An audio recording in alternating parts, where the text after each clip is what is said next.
This week in the Missouri Senate, we review another issue that could be a part of the 2024 legislative session. I mean, it's still out there. Yeah, I think that the pressure definitely is released on that. House Bill 301 would have made changes to rules overseeing public safety.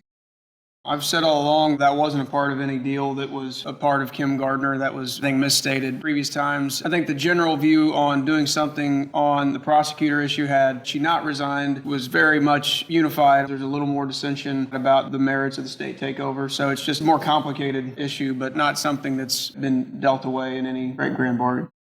That's Missouri Senate President Pro Tem Caleb Rowden of Columbia. Missouri Senate Minority Floor Leader John Rizzo of Independence says he believes his legislation was only about the St. Louis prosecutor.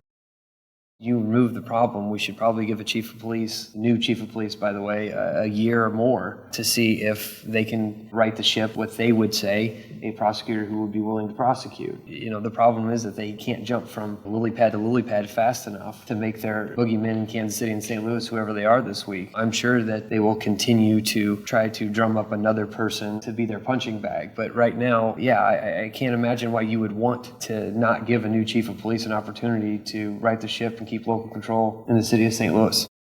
Senator Tony Luetkemeyer of Parkville handled House Bill 301 in the upper chamber. When the measure was discussed on the floor of the Missouri Senate on May 2nd, he told colleagues it was about growing crime in the Gateway City. Earlier this year, the circuit attorney drew criticism after a defendant who was out on bond crashed a vehicle into a 17-year-old girl who was in town for a volleyball tournament. Tragically, this young girl lost both of her legs. The defendant who caused the crash was out on the streets despite having over 50 bond violations. His previously scheduled trial for robbery was delayed at the request of the circuit attorney's office. The incident drew criticism and pleas for justice from the girl's parents. Senator Stephen Roberts of St. Louis pointed out he knows firsthand what the prosecutor's office does. I was serving our city as a prosecutor when this state legislature passed constitutional carry. I had officers bringing me cases for weeks that they could no longer issue because of that reckless legislation. Folks who'd arrested criminals carrying concealed weapon, they would find as a result of that search drugs, other contraband. Because of that initial reason for the search was them carrying a concealed weapon without a permit. There was nothing that they could do about it. And we couldn't issue those cases.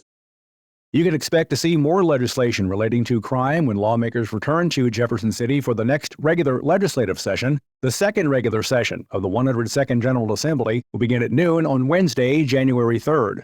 And remember, you can follow these and other issues facing the Missouri Senate, plus see a list of all pre-filed Missouri Senate legislation by visiting our website, senate.mo.gov. Reporting from the state capitol, I'm Dean Morgan.